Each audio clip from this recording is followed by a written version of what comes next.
And we're going to go to Joshua chapter 1. Man, I really believe the Lord's going to say some things to some people in this house tonight. You may not hear me. The Lord may be speaking to you the whole time. That's all right. Joshua chapter 1, we're going to do verses 1 through 9. After the death of Moses, the servant of the Lord, it came to pass that the Lord spoke to Joshua the son of Nun, Moses' assistant, saying, Moses, my servant, is dead. Now therefore arise, go over this Jordan, you and all this people, to the land which I am giving to them, the children of Israel. Every place that the sole of your foot will tread upon, I have given you, as I said to Moses. From the wilderness and this Lebanon, as far as the great river, the river Euphrates, all the land of the Hittites, into the great sea, toward the going down of the sun, shall be your territory. No man shall be able to stand before you all the days of your life. As I was with Moses, so I will be with you. I will not leave you nor forsake you. Be strong and of good courage, for to this people you shall divide as an inheritance the land which I swore to their fathers to give to them.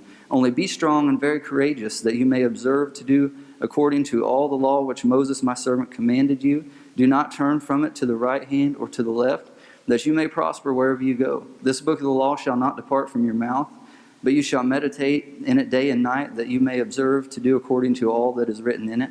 For then you will make your way prosperous, and then you will have good success. Have I not commanded you? Be strong and of good courage. Do not be afraid, nor be dismayed, for the Lord your God is with you wherever you go.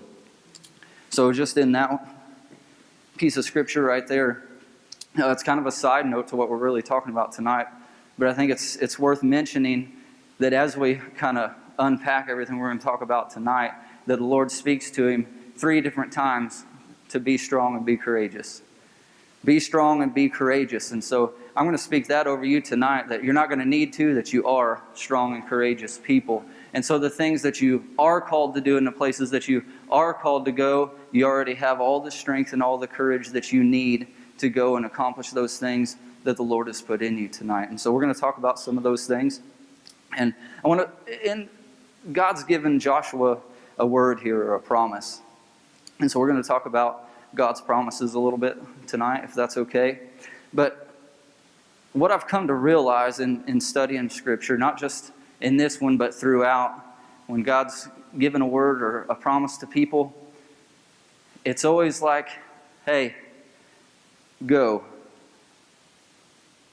Hey, go here, or hey, go there, or hey, build. Right? It's like he talks to somebody, but it's always Abraham, go. Joshua, go. Right? And there's building, and the disciples, it's go. With Nehemiah and Ezra, there's just all these things. It's always go. It's always build. And in those things, it's like, hey, you go, and then God's like, I will give, and I will be. It's I'll give you the things that you need to do it. I will be with you the whole time. And so we talked about the love of God tonight and just how great God is. He tells you to go do something, but he's like, you're going to have to be strong. You're going to have to be courageous. But don't worry, because I'm going to be there the whole time. And don't worry, because you're going to have the things that you need to accomplish these things. And so with Joshua specific, it's like, hey, go across the river, go to the land. You're going to walk into it. There's no man that's going to be able to rise against you and stop you from getting there. And you're going to take all that land. You're going to divide it up as an inheritance to my people, just like I've said that I'm going to do all this time. And so if you will do this, if you'll have the courage, if you'll go, if you'll be strong, and if you'll continue in my will, then you're going to be prosperous and you're going to be successful. And what's amazing about that is, as you read throughout the story, Joshua gets basically to pick his land. He got the exact land that he wanted to have. And all of this and all of Joshua's going and conquering and dividing and setting things up for the people, in it all, and serving the Lord and serving all these people, he got to pick out the exact piece of land that he wanted. That's pretty prosperous. That's pretty successful. It's like, you can go be who you are right where you want to be, right? And it's just like, it don't really get any better than that. But I want to read one other thing because it's just so good. I can't not read it. It's in Joshua 21. We'll do verses 43 through 45. So the Lord gave to Israel all the land of which he had sworn to give to their fathers, and they took possession of it and dwell in it. The Lord gave them rest all around, according to all that he had sworn to their fathers, and not a man of all their enemies stood against them. The Lord delivered all their enemies into their hand. Not a word failed of any good thing which the Lord had spoken to the house of Israel. All came to pass. And so the whole thing is amazing. But there's just a little piece in there that just jumps off the page at me. It says, not a word failed. Not one single word failed. And the promise that he gave to Joshua, not a word of it failed. Not one single word failed. That is amazing. And so the Lord is always faithful to fulfill his word that he gives you. He's always faithful to fulfill the promise that he's given you. He's always faithful to finish the work that he's started with you. And so if God's given you a word, or he's given you a promise, not one single word of it's going to fail. If you are going to continue in God's will, not one single word of it's going to fail. I don't care what's happening around you. I don't care, just like in Joshua's day, I don't care what man tries to come up against you and stop you. I don't care what kind of plans the enemy tries to devise against you. Not one single word is going to fail, regardless of what it looks like. Regardless, because God said. It don't really matter what I say, but God just said it. And so I feel like I can confidently say that if God says not one word's going to fail, then not one word's going to fail. And so I'm going to speak it over it tonight, that we are walking in his will. We are doing the things that he's called us to do. And so not one single word is going to fail. The promise that God's given you, the things that you're walking in, there isn't one little piece of it that's going to fail. I believe it. So there's a couple keys here. That's kind of key number one. There is some action on your part. You're doing the going. You're doing the building. But in all of it, God is right there with you. In all of it, God is right there providing the whole time.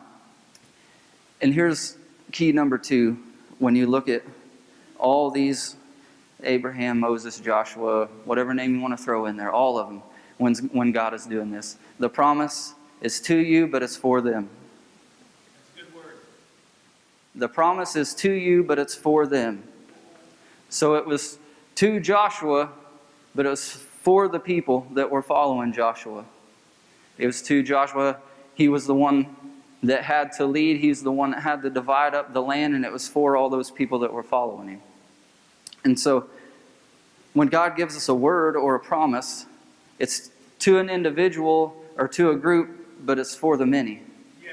And then so the prosperity and the success is just a side result of you serving the people that God's called you to serve. And that's exactly how it was with Joshua, and that's how it is throughout all of it. It's to the person, it's to the group, but it's for the multitude, it's for the many.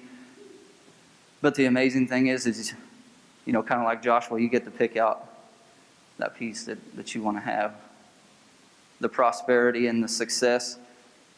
You know what success is for you?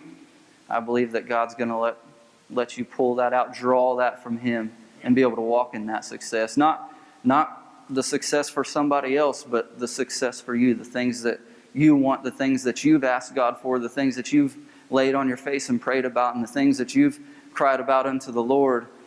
He's going to let you draw all that from him. He is just that good. I fully believe it. And so I finally watched a movie last night that I've been wanting to watch for a long time.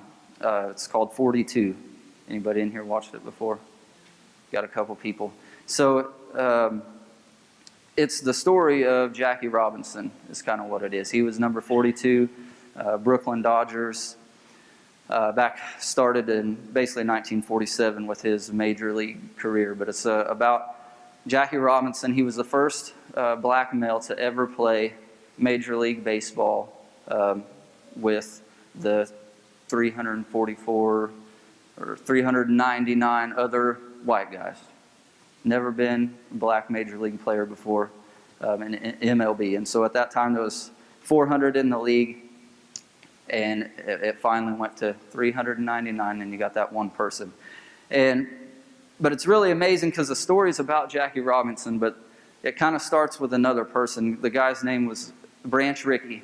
And so Branch Rickey, he was a player, manager, and owner throughout basically the early 1900s into the mid 1900s. And so he kind of did it all in baseball, and he's actually responsible for lots of things, the batting helmet and the whole lots and lots of stuff if you actually read into him. But anyway, so when Branch was a young player coach, he kept witnessing over and over the hate towards these young black men and being mistreated and abused.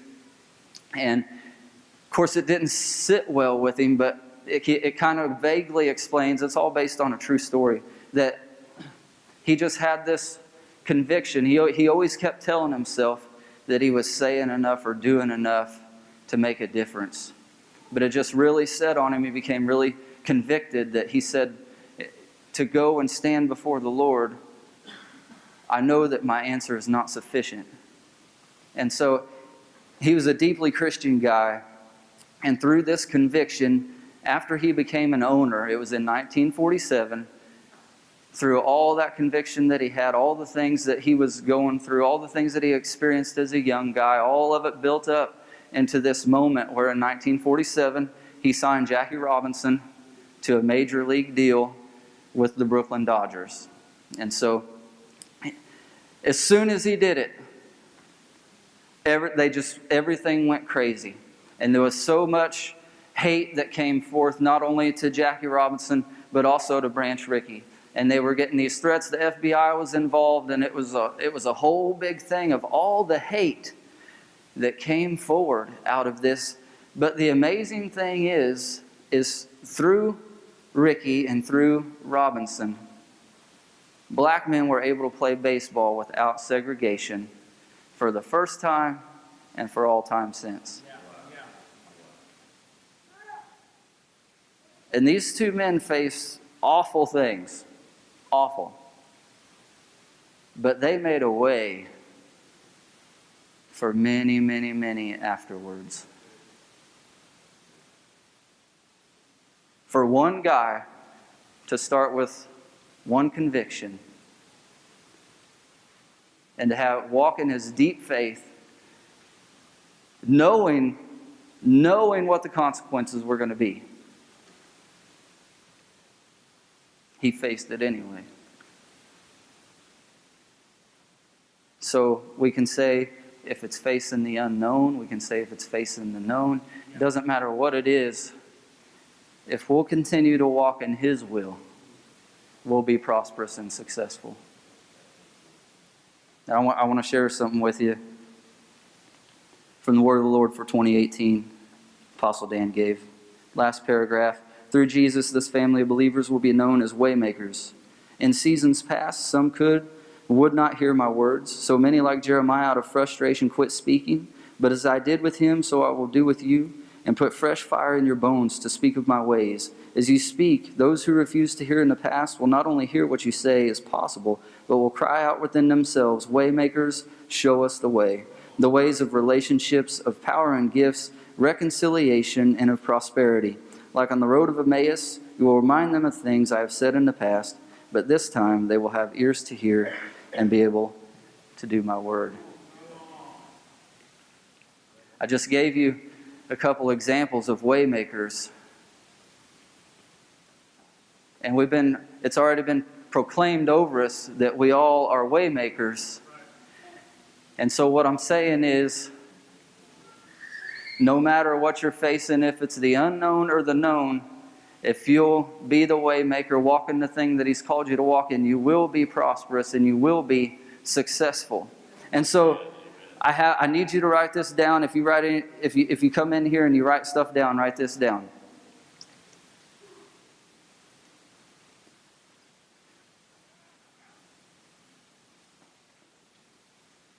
Who is my promise for?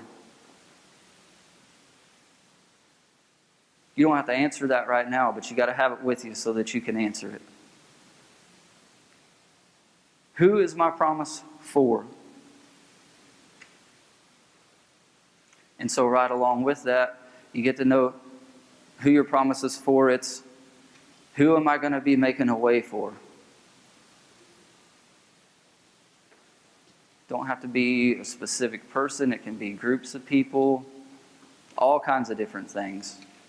You and God can settle all that. Okay, so you got, who is my promise for? Who might I make a way for? And so this is where I'm going to activate you a little bit. Get you to raise your hand if possible. We might even stand. I believe the Lord's got some things to say. How many of you in here believe that the Lord has made a promise to you for others? Amen. So we're asking the questions to figure out who it is, right? If we just, maybe it's something that's unknown. Maybe God's going to reveal it to you tonight. Maybe you feel something you're not sure about. It's like, I know Lord's given me this thing, trying to get something to me, and I don't quite have it. Maybe that's you tonight. Maybe you already know what the promise is, but you didn't know who you were supposed to go to and connect with. I don't know what it is for you, but if you believe tonight that God has given you a promise to come to you and go to others, at least raise your hand tonight.